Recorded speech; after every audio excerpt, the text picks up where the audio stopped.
Beating the street Agnes school के एक teacher miss John Morris से इंस्पायर्ड हुई एक थ्योरी पर लिखी गई है। वो थ्योरी ये कहती है कि इक्विटी इन्वेस्टमेंट में सक्सेसफुल होने के लिए आपको किसी MBA या कॉलेज डिग्री की जरूरत नहीं है। और 1990 में इस थ्योरी को टेस्ट करने के लिए उन्होंने नए स्टूडेंट्स को अप्रोच किया। इसके लिए उन्होंने 7th क्लास के बच्चों से स्टॉक पिक करवाया और इसका रिजल्ट ये आया कि उन बच्चों ने जिन स्टॉक्स को पिक करा था उसने सिर्फ 2 साल के अंदर ही S&P 500 को पीछे छोड़कर, जिसने इन 2 सालों में 26% का रिटर्न दिया था, वहीं इन स्टॉक्स ने 70% का रिटर्न दिया था।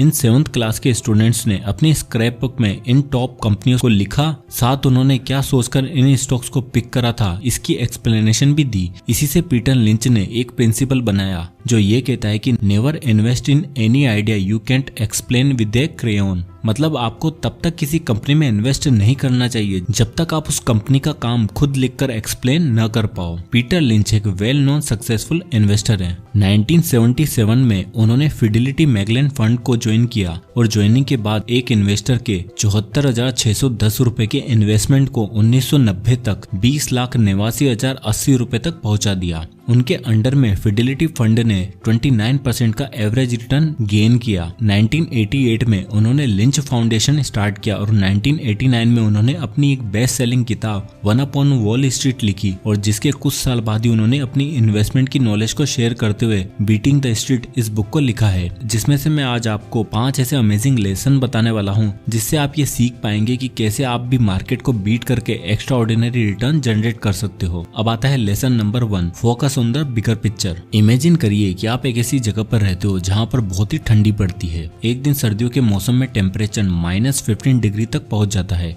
और सब लोग बहुत ज्यादा पैनिक करने लग जाते हैं। लोग आपस में बातें करते हैं कि कुछ महीने पहले तो कितनी गर्मी थी, टेम्परेचर 30 डिग्री तक पहुंच गया था और अब देखो -15 डिग्री, इसमें तो हम मर ही जाएंगे। और मीडिया भी इसके बारे में डेली हेडलाइन निकालने लगती है कि जैसे इतनी भयानक सर्दी से जानवर मर रहे हैं, लोगों को बहुत ज्यादा परेशानी का सामना करना पड़ रहा है। अब आप ये सुनकर सोच रहे होंगे कि अरे ऐसा थोड़ी होता है, ये तो नेचर का रूल है, मौसम तो चेंज होते रहता है, कभी गर्मी आती है तो कभी ठंडी, बट इससे दुनिया थोड़ी खत्म हो जाएगी। आप बिल्कुल सही सोच रहे हो। बट जब ऐसी सेम सिचुएशन स्टॉक मार्केट में आती है तब आपका ये लॉजिक काम करना बंद कर देता है। ये ऐसा ही है जैसे आप एक स्टॉक मार्केट की कंट्री में रह रहे हो जहाँ का मौसम कई सारे इमोशनल ह्यूमन बींग्स पर डिपेंड करता है, जहाँ बुल मार्केट के बाद स्टॉक सडनली 15% डाउन हो जाता है और लोग बहुत ज्यादा पैनिक करने लग जाते हैं। मीडिया भी इस न्यूज को बहुत ज्यादा फैलाती है कि आज स्टॉक का प्राइस इतना ज्यादा डाउन है, स्टॉक मार्केट कैसे क्रैश होती जा रही है, और आपको लगने लगता है कि आपका पैसा बिल्कुल भी सेफ नहीं है, आपकी मेहनत की कमाई बर्बाद हो सकती है। जैसे कि आपको ज्यादा ठंडी के टाइम लगता है कि आप ठंड से ही मर जाओगे,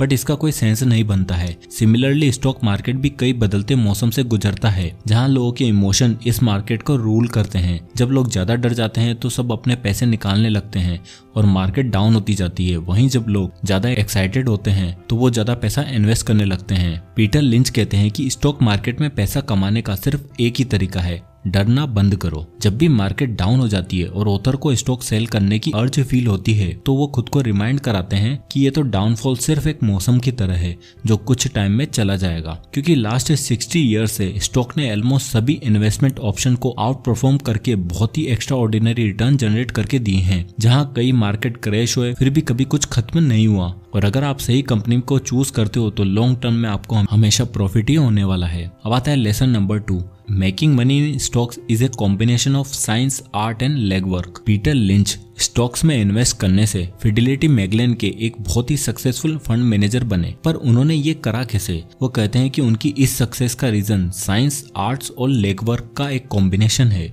जहां साइंस की बात करें तो स्टॉक पिकिंग और कुछ भी नहीं है बल्कि एक बेसिक साइंस है, जहां कंपनी के फाइनेंशियल स्टेटमेंट को देखकर नंबर्स को अच्छे से इवेल्युएट करके इन्वेस्टिंग की ग्रेट अपॉर्चुनिटी को देखा जाता है। जहां वो किसी भी कंपनी को पिक करने से पहले कंपनी इन चीजों को बहुत ध्यान से स्टडी करते हैं। पहला ग्रोइंग सेल्स एंड अर्निंग्स, दूसरा रीजनेबल प्राइस, तीसरा लो डेट। बट अगर आप इसके बारे में सोचो तो अगर सिर्फ इन्हीं फैक्टर से किसी भी ग्रेट इन्वेस्टमेंट अपॉर्चुनिटी को ढूंढना होता तो इस दुनिया के सभी अकाउंटेंट और मैथमेटिशियन इस दुनिया के सबसे अमीर लोग होते, जबकि ऐसा नहीं है। क्योंकि इन्वेस्टिंग में सक्सेस अचीव साइंस के साथ साथ एक आर्ट भी है।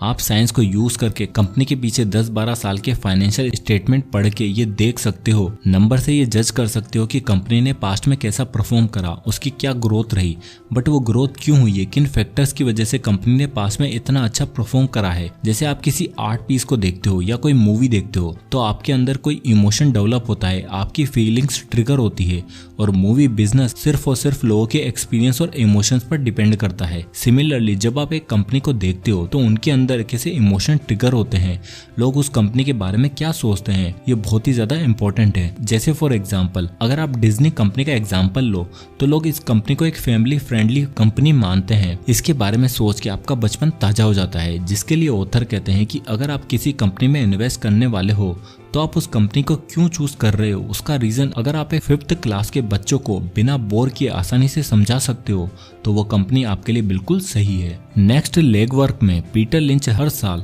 100 से भी ज्यादा कंपनीज विजिट करते हैं, जहां वो उन कंपनीज को स्टडी करते हैं, एनुअल रिपोर्ट्स पढ़ते हैं, जहां वो कहते हैं कि अगर आप 10 कंपनियों को इन्वेस्टिगेट करते हो तो आपको एक ऐसी कंपनी जरूर मिलेगी जो अंडररेटेड होगी, यानी वो मार्केट में अपनी रेपुटेशन से बहुत ज्यादा अच्छा परफॉर्म कर रही होगी। पीटर लिंच जब भी किसी कंपनी के सीईओ का इंटरव्यू करते हैं तो वो उनसे ये एक सवाल जरूर पूछते हैं, क्या ऐसी और भी कोई कंपनी है जिससे तुम बहुत ज्यादा इम्प्रेस्ड हो। जैसे कंपनी के सीईओ अपनी किसी कॉम्पिटिटर कंपनी की बहुत ज्यादा तारीफ करता है तो समझ जाओ कि उसके कॉम्पिटिटर कंपनी में इन्वेस्ट करना आपके लिए बहुत ज्यादा अच्छा ऑप्शन होगा। और अगर आप अच्छे से इन्वेस्टिंग के बारे में जानना चाहते हैं तो पीटर लिंच की एक और बुक है वन अपॉन वॉल स्ट्रीट, आप इसे भी पढ़ सकते हैं या फिर आप मेरी तरह इसकी ऑडियो बुक भी सुन सकते हैं। और ये book learn to earn and beating the street की बुक समरी मैं ऑडियो वर्जन में सुन रहा हूँ कुकू FM के प्लेटफॉर्म पर। ये इंडिया का लीडिंग ऑडियो बुक प्लेटफॉर्म है जहाँ पर 1000 आवर से भी ज्यादा का कंटेंट अवेलेबल है। वेरियस ऑडियो बुक जैसे सेल्फ हेल्प, इन्वेस्टिंग और फिक्शन बुक्स यहाँ पर अवेलेबल है ऑडियो फॉर्म में। इस ऐप को डाउनलोड करने की लिंक आपको डिस्क्रिप्शन में मिल जाएगी, आप वहां से जाकर इसे चेक कर सकते हो। और अगर आप BBM50 कूपन कोड यूज करते हो तो आपको 50% का डिस्काउंट मिलेगा, लेकिन ये ऑफर सिर्फ पहले 250 यूजर्स के लिए ही है।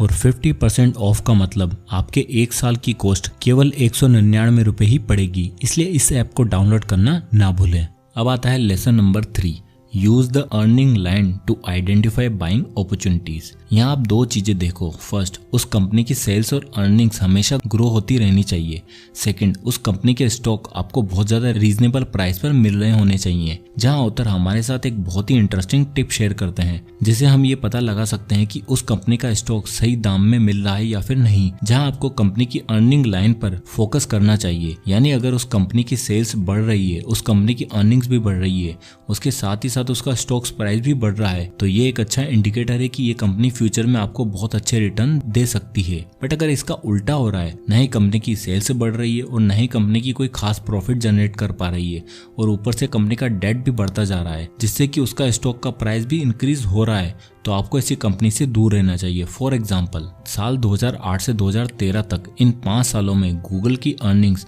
$4.2 बिलियन से लेकर $12.7 बिलियन तक बढ़ चुकी थी, जो कि 25% से भी ज्यादा की ईयरली ग्रोथ है ना। ऐसे टाइम में गूगल ने बहुत ही अच्छी ग्रोथ रेट दिखाई और इसका स्टॉक प्राइस भी इसी ग्रोथ को मैच करते हुए इंक्रीज हुआ। तो ऐसे टाइम पर आपको ये देखना है कि कब कब इसका स्टॉक प्राइस इसकी अर्निंग से कम हो जाता है, जिसे हम पी रेशो भी बोलते हैं। यानी अगर आप गूगल की अर्निंग्स का ग्राफ ड्रॉ करो और साथ ही इसके स्टॉक का ग्राफ भी ड्रॉ करो तो आपको पता चलेगा कि मिड 2015 में इसका स्टॉक प्राइस और अर्निंग्स ऑलमोस्ट सेम हो गई थी, जहां आपको इसे खरीद लेना चाहिए था। वहीं मिड 2018 में गूगल की अर्निंग्स बहुत ही कम हो गई थी, वहीं इसका प्राइस बढ़ता ही जा रहा था। टेक्निकली जब भी आप किसी छोटी कंपनी में ऐसी सिचुएशन नोटिस करो तो ये साइन है कि यहाँ कुछ गड़बड़ है और आपको सेल कर देना चाहिए। और इंटरेस्टिंगली ईयर 2019 में गूगल का प्राइस उसकी अर्निंग लाइन से कम पर ट्रेड हो रहा था, यानी उस टाइम पर कंपनी में पैसा इन्वेस्ट करने का सबसे बेस्ट ऑप्शन था। तो इस तरह आप किसी भी कंपनी की अर्निंग और शेयर प्राइस को देखकर ये डिसाइड कर सकते हो कि आपको उसमें कब इन्वेस्ट करना चाहिए। अब आता है lesson number 4, search for overlooked stocks with strong owners. इस बुक में पीटर लिंच कई सारे प्रिंसिपल शेयर करते हैं, जिसमें से उनका 18th प्रिंसिपल कहता है when even the analysts are bored it's time to start buying. Now यहाँ कहने का मतलब ये है कि ये जितने भी एनालिसिस्ट होते हैं ये नंबर्स का गेम खेलते हैं, कितनी सेल्स हुई है, कितना प्रॉफिट हुआ है, क्या प्राइस चल रही है, एक्सेट्रा एक्सेट्रा। बट आखिर में उस कंपनी को चला कौन रहा है, उसमें कितना दम है, ये कोई डिस्कस नहीं करता। क्योंकि एट द एंड जब आप किसी कंपनी में पैसा लगाते हो तो उस पैसे का क्या करना है उस कंपनी के ओनर से डिसाइड करते हैं। और एक कंपनी के ओनर जितना ज्यादा स्ट्रॉन्ग होंगे आपको इनडायरेक्टली उतना ही ज्यादा फायदा होगा। जैसे कि अगर आप किसी कंपनी के फाउंडर्स ही उस कंपनी के लार्जेस्ट शेयर ओनर से, तो आप ये एक्सपेक्ट कर सकते हो कि ये आदमी चाहे कुछ भी हो जाए इस कंपनी को तो डूबने नहीं देगा। साथ ही आप ये भी देखो कि उस बिजनेस के ओनर्स का बैकग्राउंड क्या है, वो कितना एजुकेटेड है, उन्होंने अपनी अर्ली लाइफ में क्या क्या करा है और वो कैसे वो इस बिजनेस को संभालने के कैपेबल हैं। जहां आपको ये देखते हुए उस कंपनी के ओनर्स ने पहले भी ऐसे बिजनेस बनाए हैं, उनका बैकग्राउंड भी काफी सॉलिड है। और जो आपको नहीं दिखना चाहिए वो ये है कि उस कंपनी के मोस्ट ऑफ द शेयर्स किसी इंश्योरेंस कंपनी या फिर किसी इंस्टीट्यूशन के पास तो नहीं है, क्योंकि ऐसे लोगों के पास उस कंपनी के इंडस्ट्री के बारे में कुछ खास पता होता नहीं है और न ही वो उस कंपनी की ज्यादा केयर करते हैं। सो ऐसी कंपनी को देखो जिसके मार्केट में कोई ध्यान नहीं दे रहा, जिसके ओनर बहुत ही ज्यादा वेल रेस्पेक्टेड है, उनको इंडस्ट्री के बारे में बहुत ज्यादा नॉलेज है और वो ऐसी बिजनेस को रन करने के लिए बिल्कुल कैपेबल है। अब आता है lesson number 5, look for great companies in lousy industries. दोस्तों अब मैं आपको एक छोटा सा क्विज देता हूँ। मैं आपको 6 इंडस्ट्रीज के ऑप्शन दूंगा और आप बताओ कि अगर आपको कोई एक इंडस्ट्री पिक करनी हो जहां आप अपना पैसा इन्वेस्ट करना चाहते हो तो आप किस कंपनी को पिक करोगे। पहला, internet and direct marketing retail. दूसरा, सॉफ्टवेयर। तीसरा, life science. Fourth, energy equipment and services. Fifth, metals and mining. Six, oil gas and consumable fuels. Fidelity.com की रिसर्च के अकॉर्डिंग शुरू की 3 इंडस्ट्रीज लास्ट 5 साल से टॉप परफॉर्मिंग इंडस्ट्री है। वहीं 4th से 6th सबसे खराब इंडस्ट्री हैं जो कि डिक्लाइन ही होती जा रही हैं। बट पीटर लिंच इन शुरू की 3 कंपनी से दूर ही रहते हैं और वो अपनी सारा फोकस इन लास्ट की 3 इंडस्ट्री में ही करते हैं। ऐसा क्यों? वेल, पीटर लिंच खुद इसका रीजन बताते हैं। वो कहते हैं कि स्ट्रॉन्ग परफॉर्मेंस अट्रैक्ट कंपटीशन। अगर मैं आपसे ही पूछूं कि अगर आपको इनमें से किसी इंडस्ट्री में कोई नया बिजनेस करना हो तो आप शुरू की 3 इंडस्ट्री में से किसी को एक चूज करोगे, जहां पर हर कोई यही कर रहा है। इन हॉट इंडस्ट्री में हर दिन एक नई कंपनी खड़ी हो जाती है जहां कंपटीशन बढ़ता ही जा रहा है। वहीं दूसरी तरफ ऐसी डाइंग इंडस्ट्री में आए दिन कोई ना कोई कंपनी बंद होती जाती है। तो एक तरफ जहां कंपटीशन बढ़ता ही जा रहा है वहीं दूसरी तरफ कंपटीशन खत्म होता जा रहा है। इसलिए आपको ऐसी डाइंग इंडस्ट्री में से सबसे स्ट्रॉन्ग कंपनी को पिक करना चाहिए जो कि मार्केट लीडर हो और उसके ना के बराबर कंपटीशन हो, क्योंकि जैसे जैसे उनके कॉम्पिटिटर कम होते जाएंगे कंपनी का मार्केट शेयर बढ़ता जाएगा और जैसे उस कंपनी की प्रॉफिटेबिलिटी बढ़ेगी जो साथ ही में उसके स्टॉक प्राइस को भी बढ़ाएगी और आपकी इन्वेस्टमेंट ग्रो होती रहेगी। तो दोस्तों ये थे कुछ अमेजिंग लेसन इस बुक से। सो आई होप कि ये वीडियो आपको पसंद आया होगा, तो इसे लाइक करें और ज्यादा से ज्यादा लोगों तक शेयर करें। और अगर आप किसी भी बुक या टॉपिक पर वीडियो चाहते हैं तो हमें कमेंट करके जरूर बताएगा, मैं उस पर वीडियो बनाने की पूरी कोशिश करूंगा। तो मिलते हैं नेक्स्ट वीडियो में, तब तक के लिए जय हिंद।